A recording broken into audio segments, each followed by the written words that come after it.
ইন্নাল্লাহ খাবীরুম বিমা তা'মালুন। وقال النبي صلى الله عليه وسلم لا يؤمن أحدكم حتى أكون أحب إليه من والده وولده والناس أجمعين। একলা জীবন একলা মরণ, একলা চলতে কিসের ভয়? একলা জীবন একলা মরণ, একলা চলতে কিসের ভয়? এই দুনিয়ার মানুষগুলো কেউ তো কারো নয়, এই দুনিয়ার মানুষগুলো কেউ তো কারো নয়। কথা ঠিক নেই?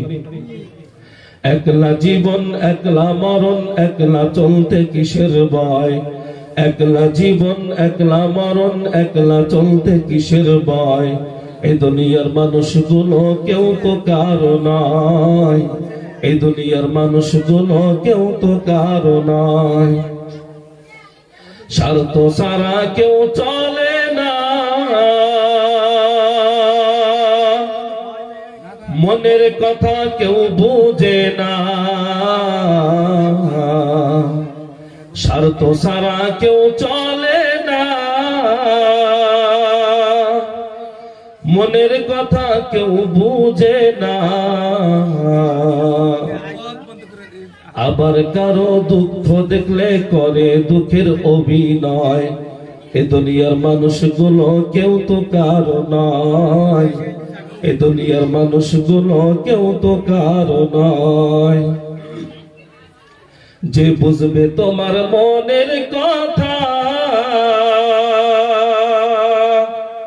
মুছে দিবে সকল ব্যথা। যে বুঝবে তোমার মনের কথা, মুছে দিবে সকল ব্যথা। সেই আল্লাহর সাথে বলো কথা, থাকবে না আর কোনো ভয়। সেই আল্লাহর সাথে বলো কথা, থাকবে না আর কোনো ভয়। এই দুনিয়ার মানুষগুলো কেউ তো কারো নয় গো, এই দুনিয়ার মানুষগুলো কেউ তো কারো নয়। সব একবার দিন থেকে আল্লাহ তারিফ আদায় করে আলহামদুলিল্লাহ। একবার দিন থেকে রাসূলের দুরূদ ও সালাম পাঠ করি সাল্লাল্লাহু আলাইহি ওয়াসাল্লাম। মুহতারাম দোস্ত বুজুর্গ, এই দুনিয়ার মধ্যে মানুষ আল্লাহ বানাইছেন। আল্লাহ যে মানুষ বানাইছে, আল্লাহ পাক মানুষকে হুকুম করছেন, তোমাদেরকে যে বানাইছে তার ভয় অন্তরে ঢুকাও, রবের ভয় অন্তরে সৃষ্টি করো। তোমার অন্তরে যদি রবের ভয় না থাকে, তোমার অন্তরে যদি সৃষ্টিকর্তার তাকওয়া না থাকে, ডর না থাকে, তোমার ইবাদতের মধ্যে মজা আসবে না। কোন ইবাদতে তুমি মজা পাইবা না রবের জন্য তাকওয়া না থাকে। আর তোমার জিন্দেগি কামিয়াব হবে না। দুইটা মেডিসিন যদি তোমার না থাকে, একটা সামনের জিন্দেগির জন্য তাকওয়া, আর পাশের জিন্দেগি, তোমার যে বয়স জিন্দেগির ভিতরে 30 বছর 40 বছর, এই সময়ের ভিতরে তুমি যা করছো, তোমার গুনাহের প্রতি একটা লজ্জিত তওবায়ে নাসুহা যদি না থাকে, খাঁটি তওবা, এই মেডিসিন যদি তোমার না থাকে, তাহলে তোমার জিন্দেগি পরিষ্কার কামিয়াব হবে না। আল্লাহ পাক যে হাসরের ময়দানে বলবেন, ওয়ামতাজুল ইয়াওমা আইয়ুহাল মুজরিমুন, হে গুনাহগার, নেককারদের থেকে আলাদা হয়ে যাও। ওই সময় নেককারদের দলে আমরা দাঁড়াইতে পারবো না। এই দুইটা মেডিসিন যদি দুনিয়ার বুকে আমার ভিতরে না থাকে। কথা বুঝতে পারছেন? এটা ওয়াজ মাহফিল এরকম না যে আমরা এখানে বসলাম, ভালো ভালো কথা হইলো, কানের ভিতরে ঢুকাইলাম, বয়ে শুনলাম, চলে গেলাম। এটা একটা ক্লাস। কি এটা? ক্লাস। ওয়াজ মাহফিলে কুরআন ও হাদিসের আলোচনায় আমার জিন্দেগির পরিবর্তন হতে হবে, রাসূলুল্লাহ সাল্লাল্লাহু আলাইহি ওয়াসাল্লামের পছন্দের জিন্দেগি হতে হবে। আমার আখলাক এই হিসাবে গঠন করতে হবে যে হিসাবে আখলাক চালাইলে আল্লাহ পাক খুশি হন। ওমাইয়ুতিল্লাহ ওয়ার রাসূল, আল্লাহ এবং আল্লাহর রাসূলের পছন্দনীয় জিন্দেগি আমার বানাতে হবে। দেশে নামে কবরে হাসরে আল্লাহর ময়দানে হাসরের ময়দানে কামিয়াব হতে পারবো। কথা ঠিক বুঝতে পারছেন? এখন আমি তো বললাম প্রথমে যে এই দুনিয়ার বুকে আমি কি জান্নাতি না জাহান্নামী, গুনাহগার না নেককার, একটা ইশারা রাসূল দিয়েছেন বুখারী শরীফের হাদিসের মধ্যে। قال النبي صلى الله عليه وسلم إن العبد المؤمن يرى ذنوبه كأنه قاعد تحت جبل। এই হাদিসের মধ্যে রাহমাতুল আলামিন বলেন, এ দুনিয়ার মানুষ, এ সাহাবায়ে কেরাম, এ আমার উম্মতেরা শুনে রাখো, এই দুনিয়ার মধ্যে নেককার মানুষ আর গুনাহগার মানুষের মধ্যে পার্থক্য কি, ব্যবধান? নেককার মানুষের গুনাহগার মানুষের সাথে পার্থক্য, সামান্য পার্থক্য। নেককার যারা হবে, দিনদার যারা হবে, আল্লাহর পছন্দনীয় বান্দা যারা হবে, ছোট ছোট গুনাহ যদি সামনে আসে উহুদ পাহাড় বরাবর গুনাহ মনে করবে।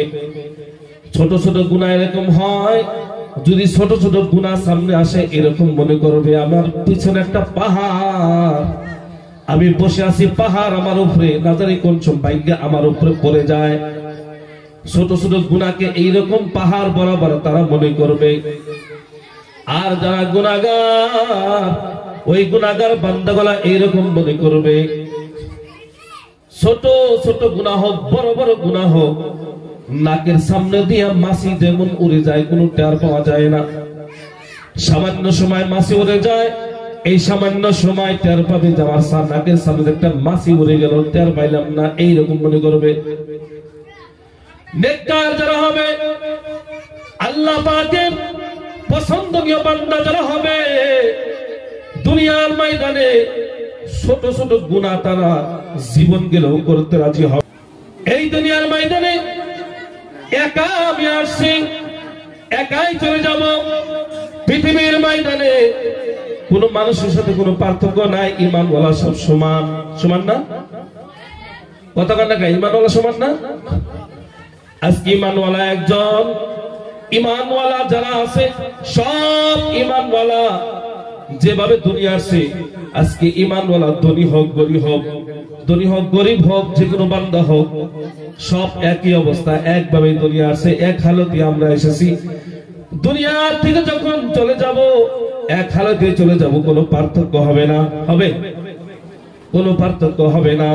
এই দুনিয়ার মধ্যে আল্লাহ পাক বলে, এই দুনিয়ার মধ্যে তোমাদেরকে বানাইছি, দুনিয়ার মধ্যে বানিয়ে পাঠাইছি, দুনিয়ার মধ্যে তোমাদের থাকতে হবে। এই দুনিয়ার মধ্যে থেকে এমন একটা সময় আসবে যেই সময় তোমার দুনিয়া ছেড়ে আসতে হবে। তুমি যেরকম একা ছিলা, ওই একাই আছো দুনিয়ার মধ্যে, তোমার বাবা মা ভাই ব্রাদার যা আছে না কেন, কেউ তোমার সঙ্গে হবে না। তোমার একলা জীবন, একলা চলতে হবে, দুনিয়ার ময়দানে একলা চলতে হবে। কবর জগতে ফেরেশতারা যখন জিজ্ঞাসা করবে, মান রাব্বুকা ওয়া মা দীনুকা ওয়া মান হাদার রাজুল্লাযী বুইসা ফীকুম, এই সমস্ত প্রশ্নের জবাবগুলো তোমার একাই দিতে হবে। তো যাই হোক, এই দুনিয়া আমরা একা আইছি, একাই আমার কামাই করা লাগবে। মৃত্যুর পর যখন কবরে যাবো, একাই আমার যাওয়া লাগবে, তাই যাওয়া লাগবে না? হ্যাঁ, একাই সমস্ত প্রশ্নের জবাব দিতে লাগবে। ওই হাসর ময়দানে যখন দাঁড়াবো, আমার নেকির পাল্লা যদি পাম, আমার নেকি যদি পাম হাতে আসে, আমার অবস্থা কি হবে? হ্যাঁ, কথা কথা অবস্থা কি হবে? জাহান্নামে যাওয়া লাগবে। জাহান্নাম কি চিনছি? ভাবছি কোনদিন? এখনো সময় আছে। আল্লাহ পাক বলেন, ইয়া আইয়ুহাল্লাযীনা আমানু তুবু ইলাল্লাহি তাওবাতান নাসুহা। এখনো সময় আছে।